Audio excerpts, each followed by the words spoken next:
What is your stance on enacting a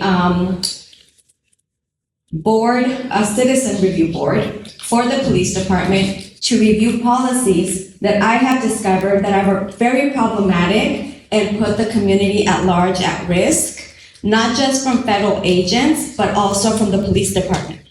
Yeah, absolutely.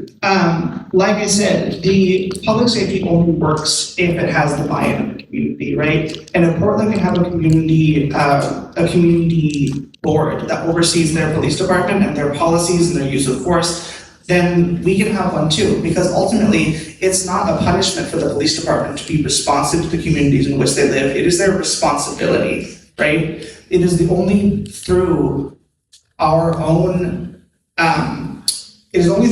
will that we empower them to have the role that they do.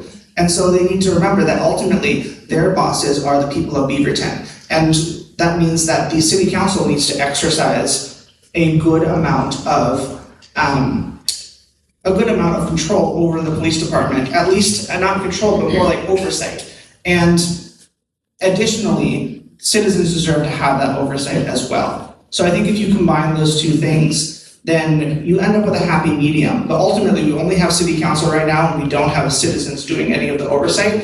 And I think ultimately, we need to have something like that in order to engender more trust in our public safety systems in Beaverton. Because as a person of color, as a queer person, I know that I would think twice before calling 911, and I don't want to feel that way.